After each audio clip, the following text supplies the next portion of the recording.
Hi, I'm Stephen and welcome to Audio Nautica. This is part 2 of my Marantz 7 clone build. If you haven't already subscribed, please do subscribe to my channel. That way you'll be able to get notifications as all the parts come out. And in this video, I'm making the time delay board. So this is based around a 555 timer IC.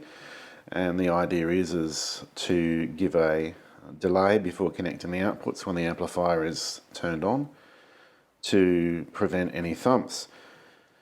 So here's the circuit board. Obviously the directions are a little bit concise, shall we say. You basically get a blurry schematic diagram and you get a bill of materials, and the directions say build it using the bill of materials and the circuit diagram, and that's okay. This is a fairly simple board, so we'll be able to work this out. And you also get a bunch of parts which are over here, and so yeah, we're going to dive into this now. So again, with building a circuit board like this, it's all through hole components, so it won't be too small, but the plan is to start with the shortest components, because we're gonna, when we put them in, we're gonna turn the board over, and if we put the tall ones in first, and the shorter ones that aren't soldered in will just fall out. So we don't want that to happen at all. So I want to start with this one, D1.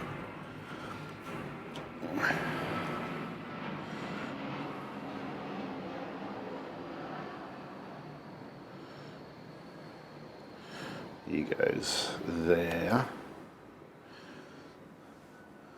So just looking at the circuit diagram, sorry about the flicker, this will be to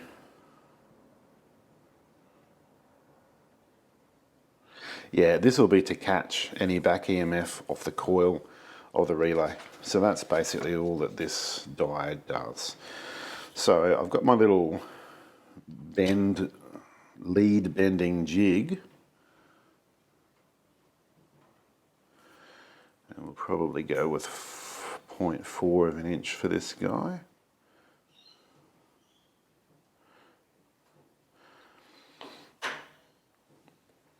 You can get machines that will do this for you. Either you can get a hand machine that you just load the thing in, and it's kind of a bit like a crimping tool, making sure we get the polarity correct on this one. And we bend the leads like this. This means it won't fall out. So I can go ahead and put in some of the other components. So I'm just looking for the ones that look the shortest. That one looks pretty short. And then I've got these other resistors that I'll put in.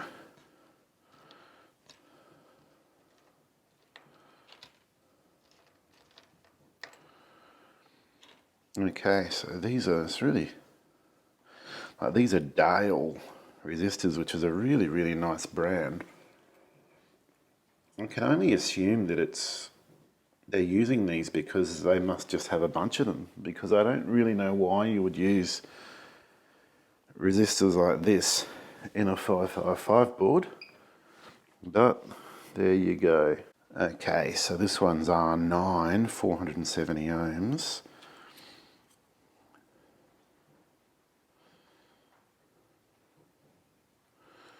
Where are you, R9? There you are. Okay, so probably going to want about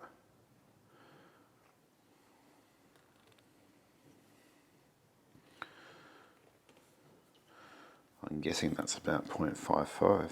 Anyway, whatever it is, it looks pretty good to me. So bend that one.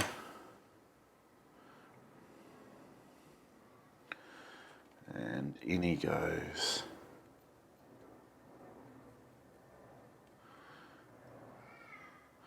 It's actually a little bit too wide, so it needs to be the next one down. Let's pop him in. There we go. Dear me, come on.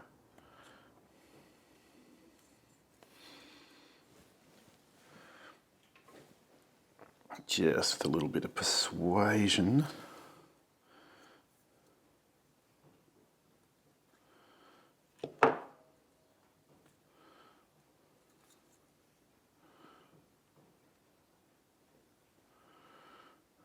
Okay.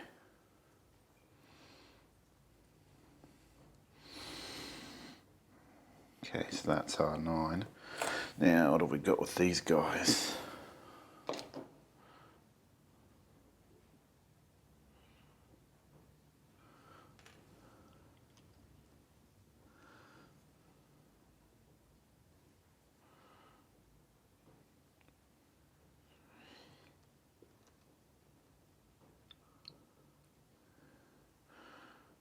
Okay, so that'll be 100k, 1003, 100k, 100k. That one's 1 meg. This one's 1 meg. This one's 1 meg. And this one is 100k.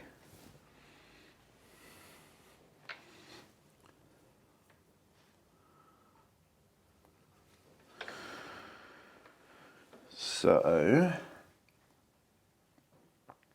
R1, R2 and R3 are 1 meg.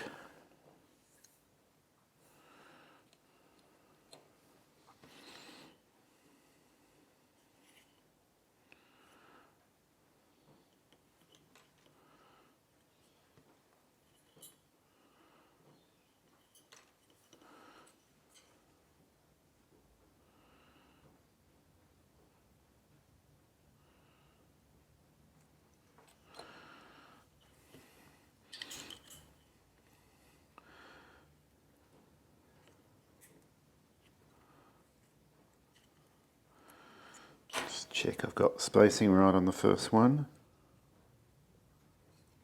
Yeah, looks pretty good. Yep, 0.5.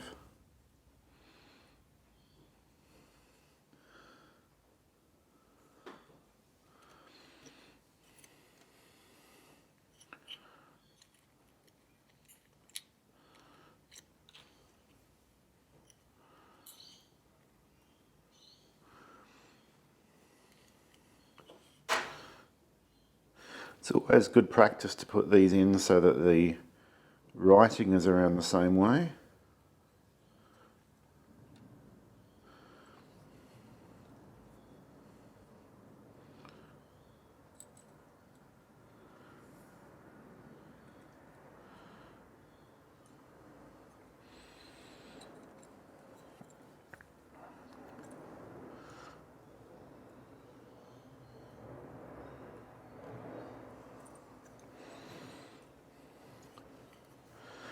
Now these ones.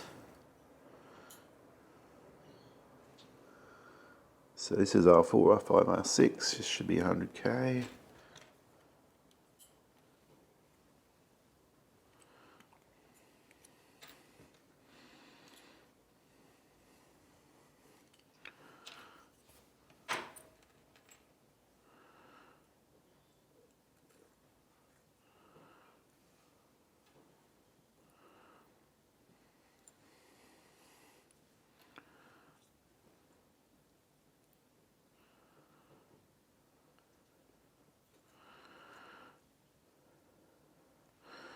Alrighty.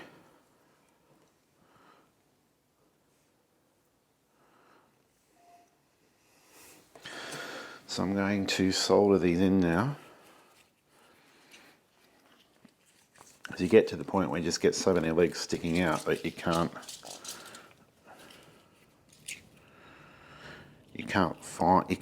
access anything, you can't reach anything. Right, now my solder's all tangled up. What's going on here?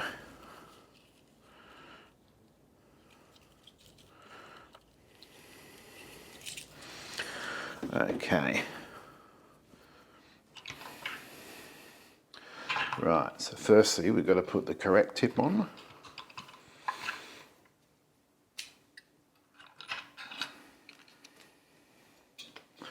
There we go, conical tip's the one we want.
Guessing those ones down the bottom must have been earth because they sucked out a lot of heat.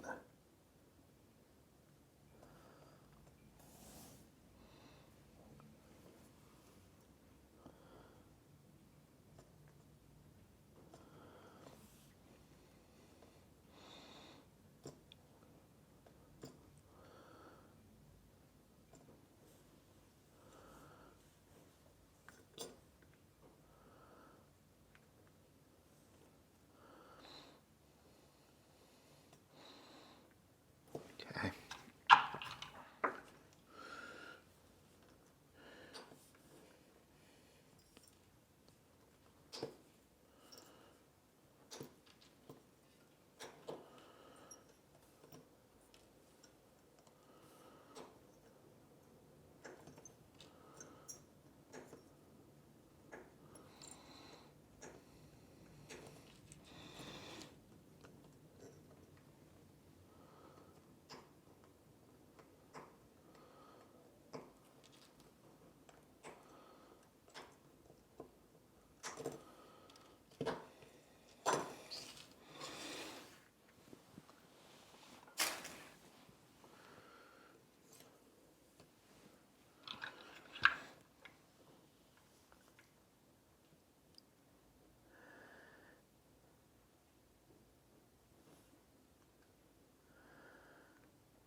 I just like to give these a bit of a reheat after they've been trimmed, just to neaten them up a bit.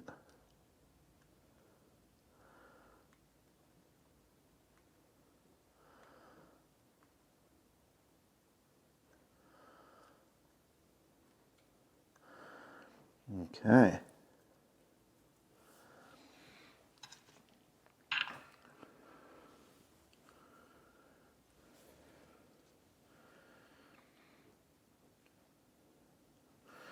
So I think the next shortest component is going to be the socket for U1, which will be the 555.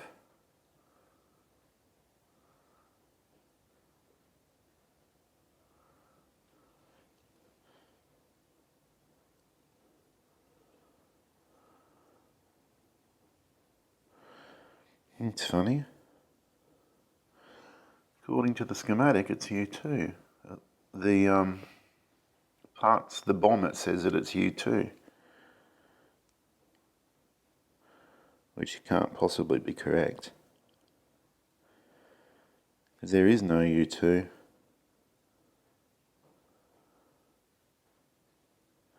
Schematic says that it's U1 anyway.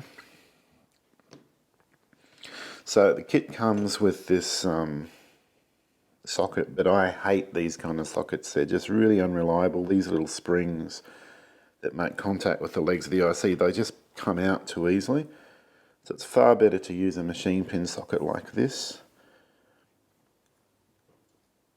which I have a few of kicking around here, so I'm just using one of mine.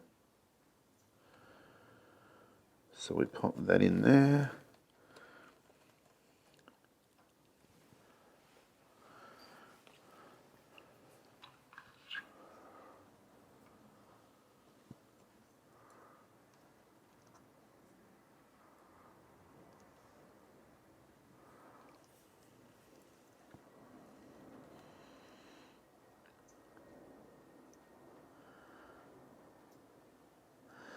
So the trick with components like these is to tack one leg in and then make sure it's in straight.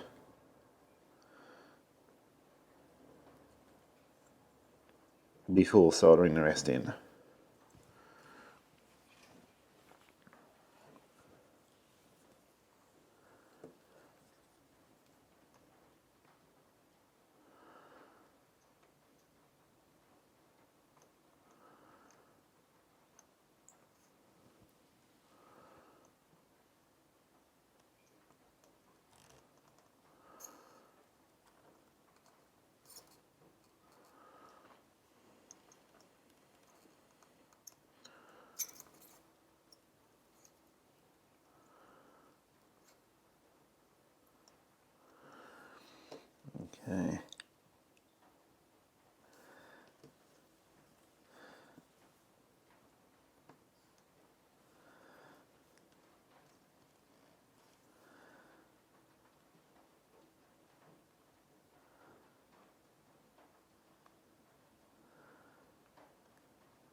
Yep, that looks good.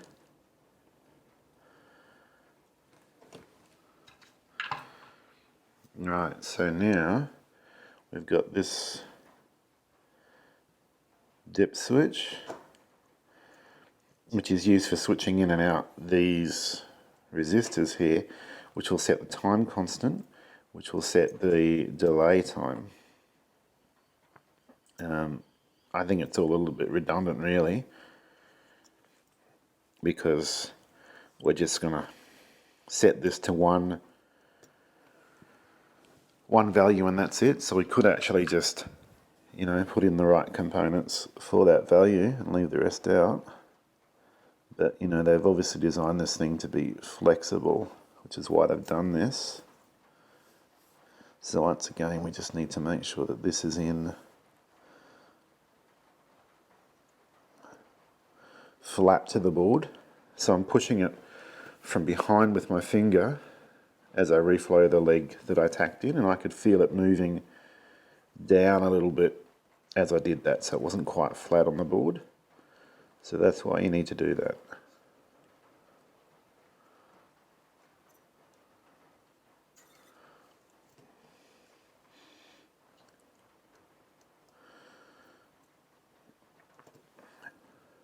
So as you can see, because of the differing heights of the components, the board is really wanting to roll around. So this is a bit of a pain. I'm using my fingers to hold it flat.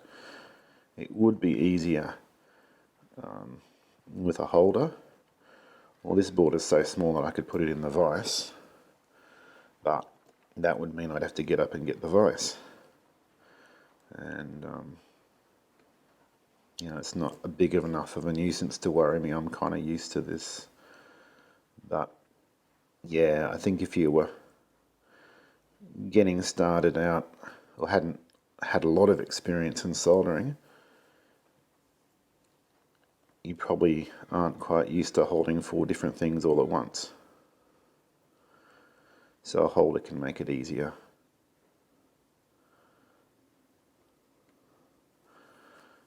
Okay. Again, I just like to reflow these joints. Not obviously I haven't cut them, but I just like to make sure that they look nice. There actually is a soldering standard. It's an IPC standard. I can't remember the standard number. When I worked in the factory, all of our soldering work needed to be to that standard. Our technicians needed to do a training course to be certified to solder to that standard. I never did the training course because I was not one of the technicians, I was the manager. But, you know, when you're doing this, when you've done this for long enough, you kind of get used to what it should look like. And it's all based around the fact that solder is a liquid when it's doing its job. And it's those liquid properties that determine what's going on. Okay, that's that one.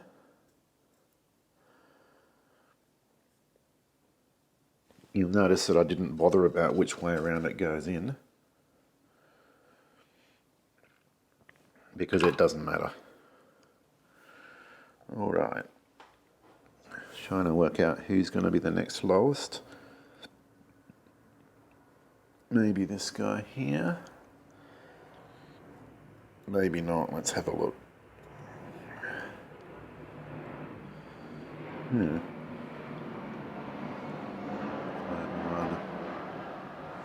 C3.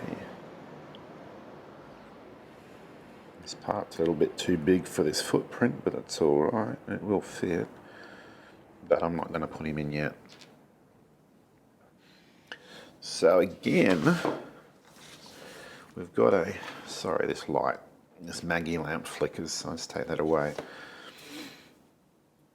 There's an option here, and I really don't know why, on voltage regulators, and they've actually supplied both voltage regulators. One of them's a 7805, the other one's a, what is it, LM1086 3.3. but the relay is a 5-volt relay. So I'm going to put in the 7805. So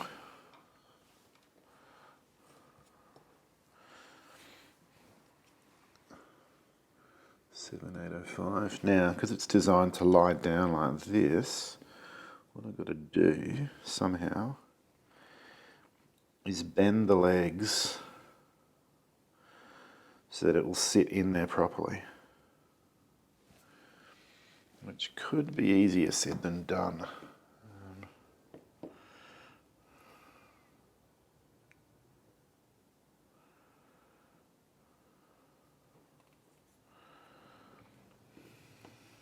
I want to bend it about there.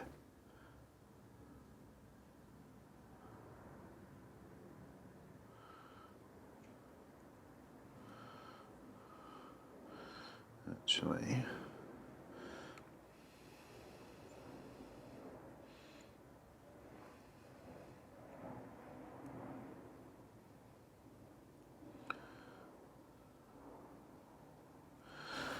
let's see how we go.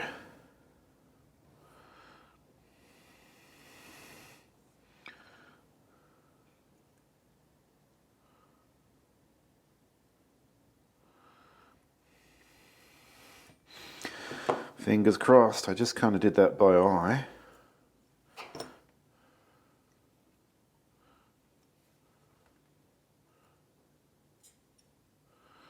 Oh, look at that. That's only about 1 millimeter out. That's fine. Right. Now, the kit does come with an insulating sill pad. And I can only assume that it's actually because of this. So you've got a dual footprint design here. VR1, VR2. And I should actually make sure I've put this in the right one, shouldn't I? Would be kind of important. VR1 is a 7805. Yeah, that's correct. VR1 is a 7805, which is the bottom one. VR2 is the LM1086 if you went for that option. So I can only assume that this insulation is there. It's kind of a bit pointless. It doesn't even properly cover those pads. I honestly have no idea why this sill pad is here.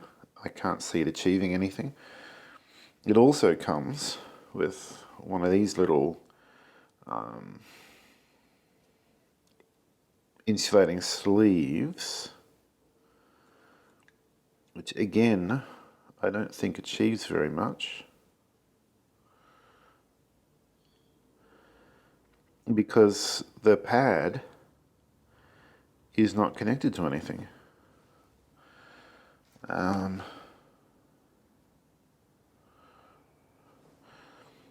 The only thing that I can see that it could achieve,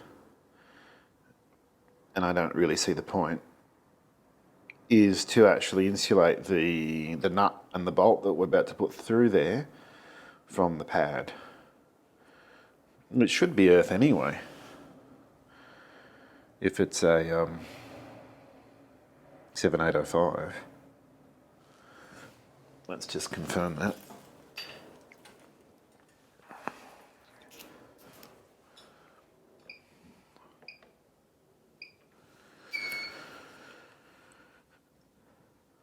Yep, center pad on a 7805, that's the input, that's ground, that's the output. So the pad is ground.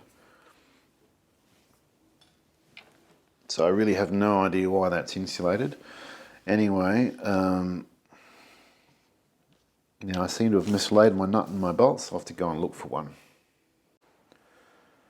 Okay, so I fitted the nut and bolt off camera because it was a bit fiddly. So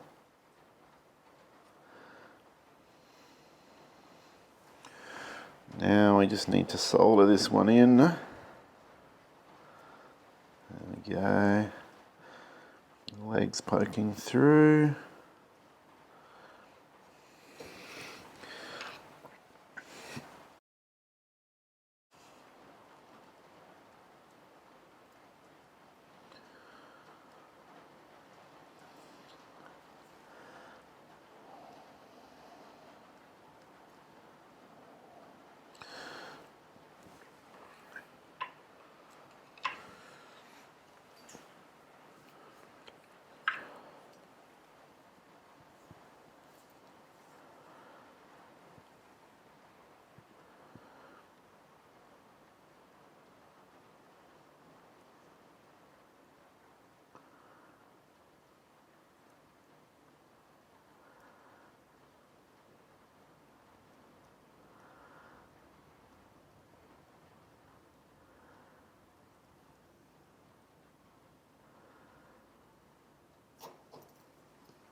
Okay.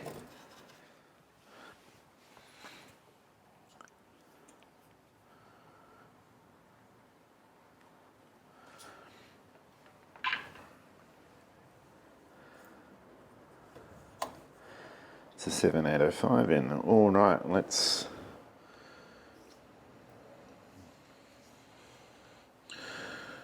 see what else we've got here. Okay. This is probably our next smallest part, which is an LED. Not really required. It just gives us an indication as to when this thing is actually on. So that's him there, D2. D2.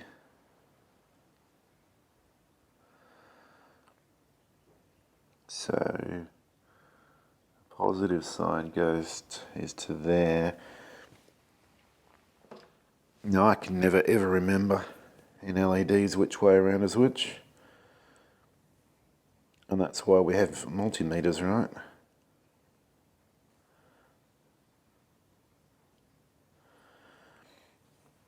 So it looks like the long leg is positive. If I go around this way, nothing happens. Come back this way, long leg is that one.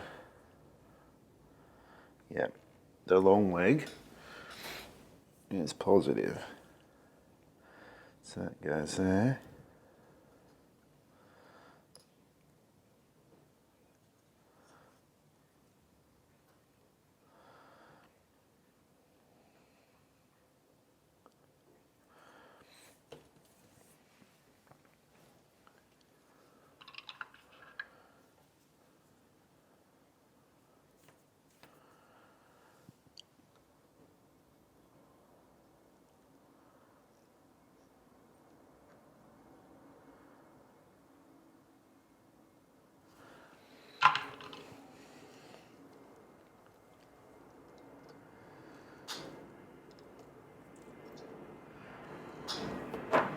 Okay.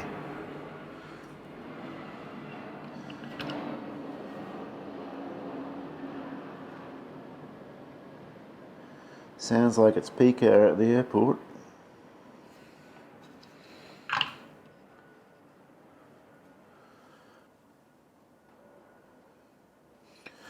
All right. That's that one now. Put some of these capacitors in. Pretty sure they're all the same value. We got here, and then Nichicons. Nichicon, 100 mic, 100 mic, 100 mic, yeah.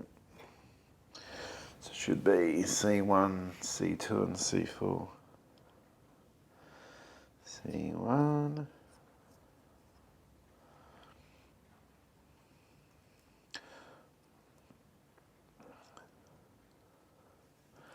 I'm just going to solder these in one at a time because I think it'll make it a bit easier to get them in straight, because I can guarantee you that it won't be in straight right now. So we take this leg in, let's have a look. Not too bad, but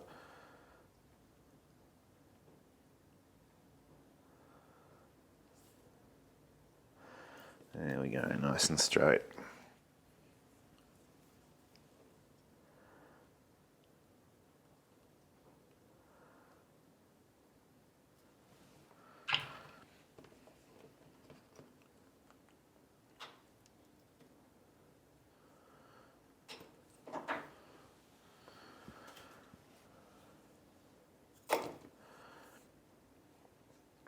C2.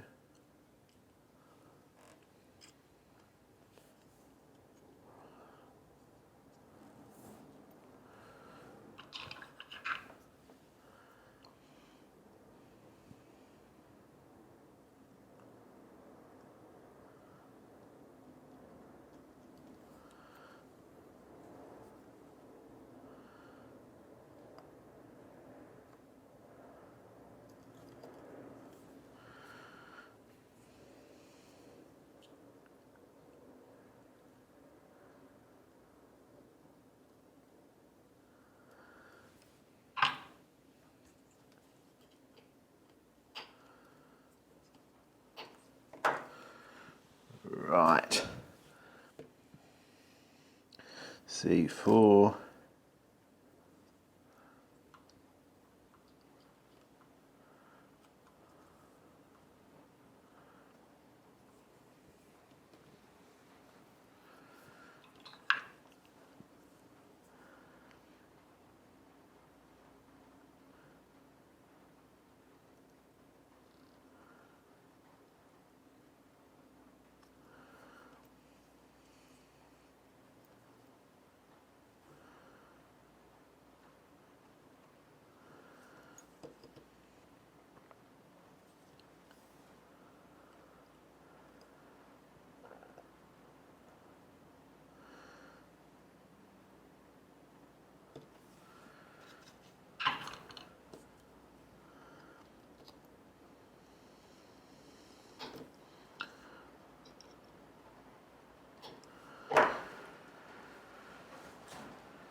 Okay, so again we just reheat these just so that we can be sure we get a nice joint.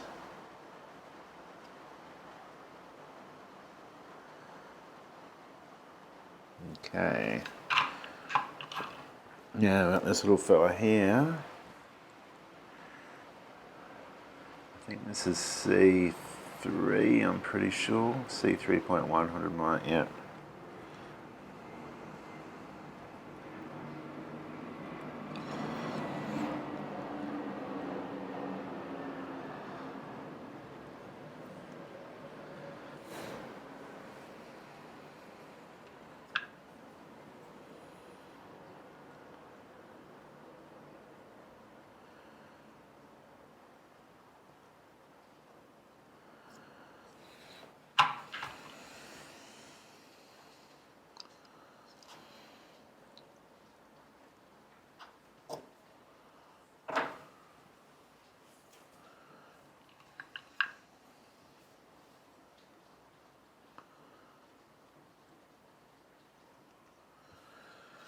Okay.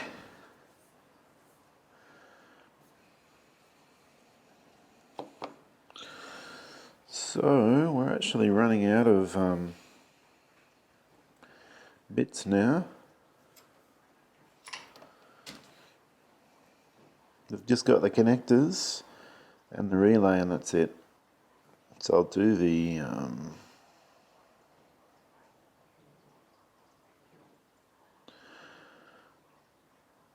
connectors.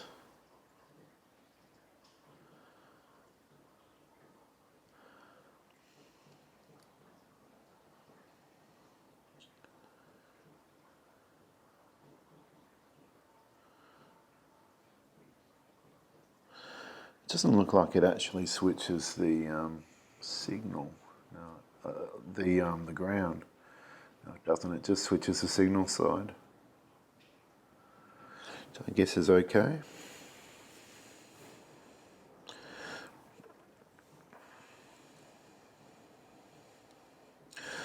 And electrically that's fine. I'm just thinking about practically. Just wondering how you you want to keep the ground together. You don't want the signal running off to one place and the ground going off, around the mulberry bush. This can cause problems, so that might be what these holes are for.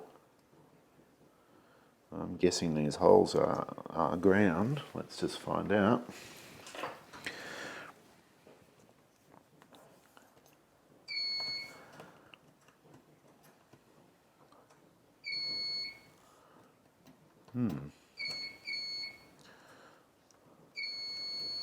Those are connected together, but they don't seem to be.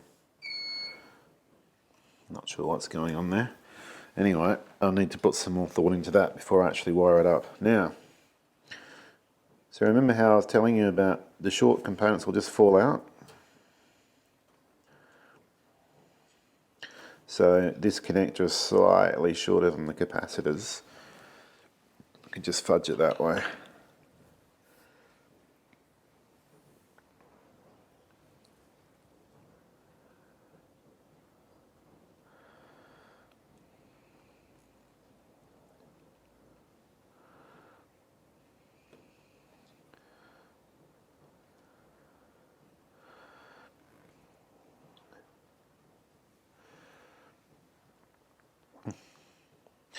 So I was mentioning about how you can tell a lot about joints just by looking at them. That joint looks absolutely terrible. See how it hasn't got a nice concave wall of solder going up the pin? Like there's a blob around the pad, and then see how it goes down around the pin. That's really not good at all. I wouldn't be surprised if that's dry. But that doesn't matter because I just wanted to tack it in, just to hold it in place.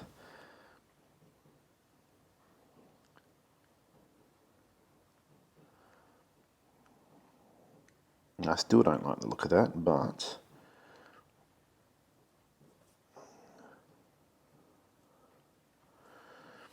I just need to get the thing soldered. And I'm actually going to change to my chisel tip because I'm not really getting enough heat either.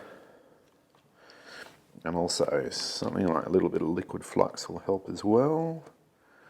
Liquid flux. Let's change to the chisel tip.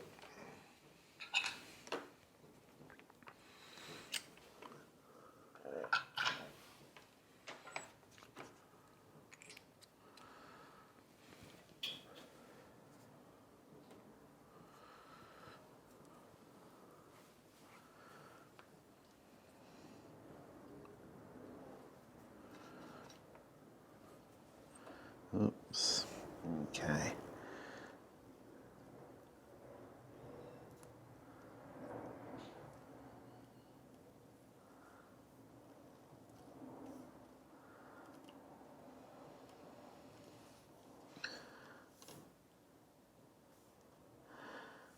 That's better. See how we now have the pin is part of the work, which is not what was happening before.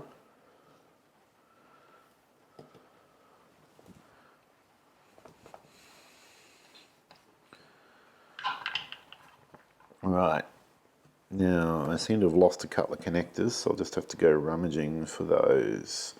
I'll be right back.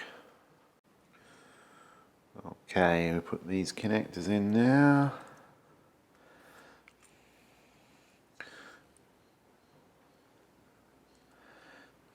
See if we can get lucky and sit these like so. Yep, that's the way.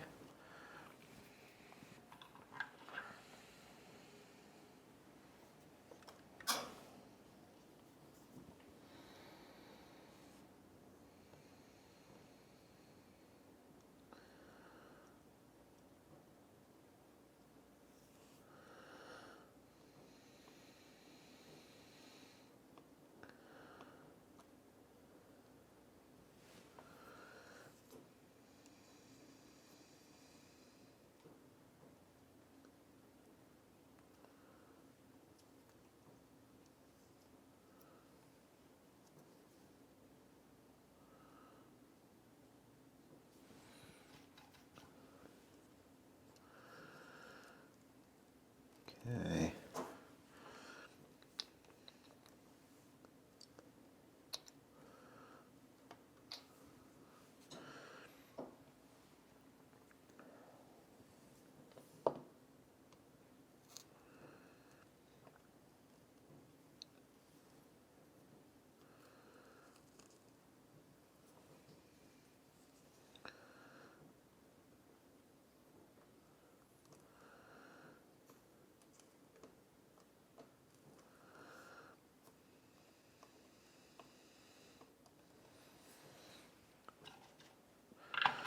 Right.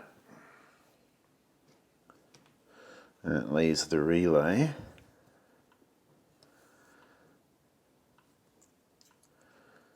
To go in like so.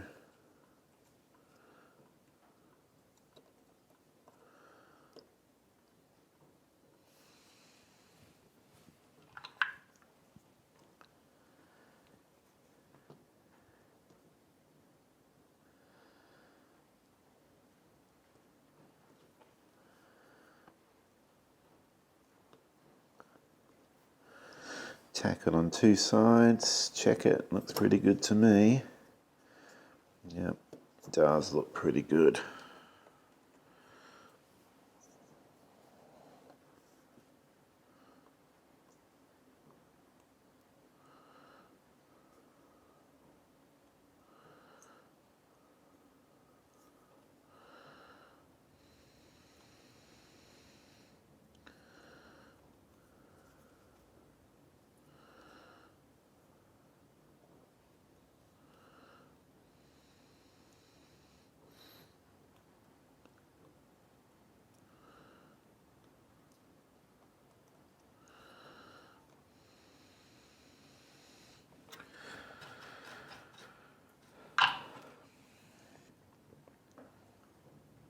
Okay.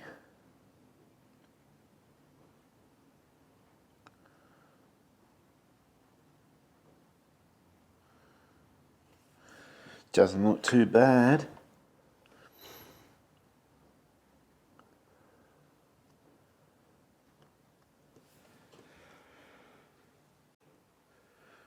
So now I just need to clean the flux off the board.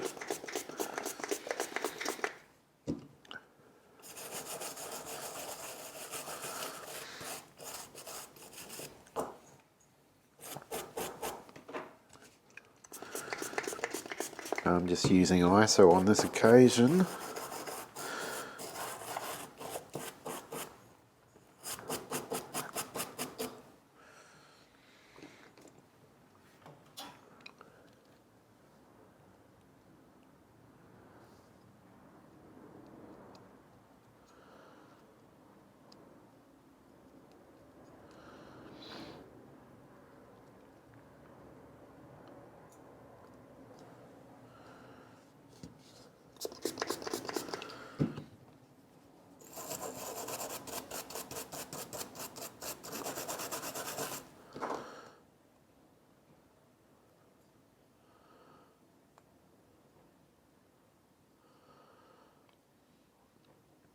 Right, so you can see I have a problem with these two joints here. This one, insufficient solder. This one, there's a hole. So that's certainly not acceptable. So just fix that up.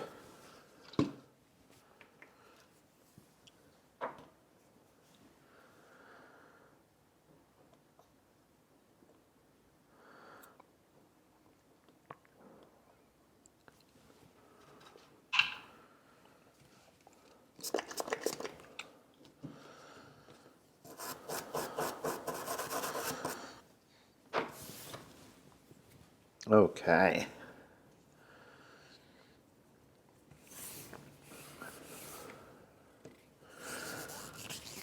So next thing is going to be to test this.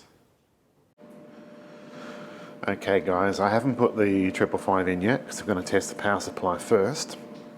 Make sure that we have 5 volts. And so I had to think about how this goes into the overall amplifier module. There's only 2 voltages available to power anything. So we've got 200 volts DC, which is the HT voltage for the 1287s. Obviously we're not using that.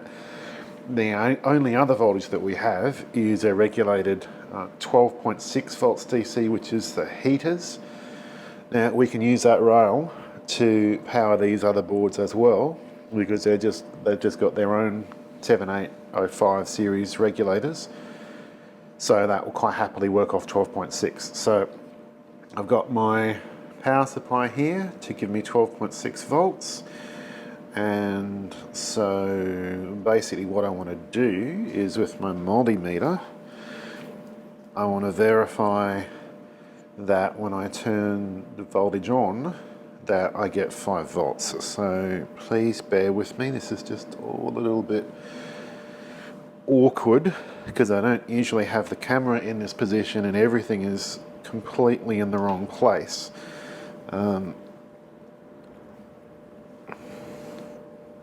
So I just got to try to pick up things here. So there's ground. I'm going to turn on the power, and then the 5 volts should be there. Look at that, 5 volts. There's the input. 12.6.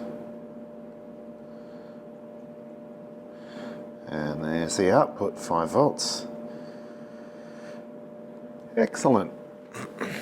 So, what we need to do now is whack in our 555. I haven't even looked at this thing yet to see what brand it is. Oh gosh, it's got a big F on it. I don't know who. Fairchild. I guess it must be Fairchild. So I've been out of the game so long professionally now, I don't know if Fairchild even exists, but I guess it's Fairchild. It's the thing about these electronic companies, they all just seem to constantly buy one another out. So you just never know who owns who and what brand still exists. It was a bit of a shock to me to discover that Avnet has bought Farnell. I don't know when that happened.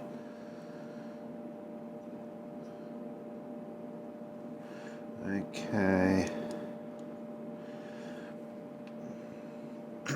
Getting these ICs in is actually harder than it looks, because the way they come from the factory, the leads are kind of like spread out, and they need to be bent in to go into the socket. And I can't really see very much.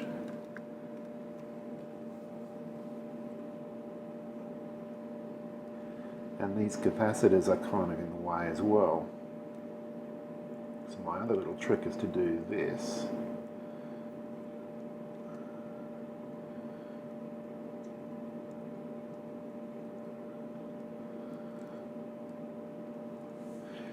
You can get a little tool. There we go. You can get a little tool, which is basically cut little rollers that you just run the IC through, and it will bend them to the right width, but I don't have one. Okay, so our 555 is in now. So I've turned on just one of these switches for the resistor. I'm not really sure what time it will give me, but why don't we just turn it on and see if anything happens. Power on.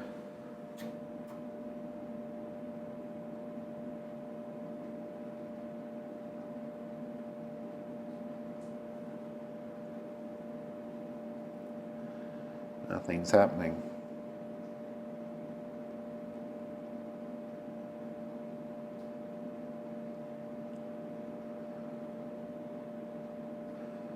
That's kind of annoying. Just going to throw some of these switches in. Let's just throw them all in and see what happens. I'm just not sure whether all on means really quick or really slow. I just want to see whether this relay is going to come on at all. No, that's not encouraging. Oh, there it is. Oh, there you go, look at that. Okay, so all on must be quick. It's a funny coloured LED. What's that? Yellow-orange. Well, there you go, it actually worked. So if I just take a couple of these out, I'll just take that one out. See what happens.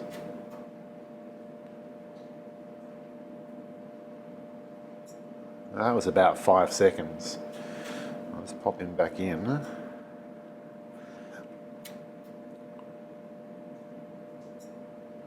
That's about 2 seconds. And then these ones at this end were different values, I think. So I'll just try taking that one out and see what happens.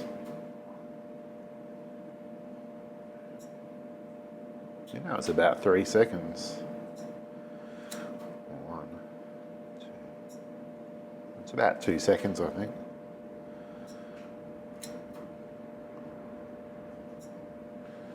Yeah, about 2 seconds. I think I'm kind of happier, probably. I think this one here.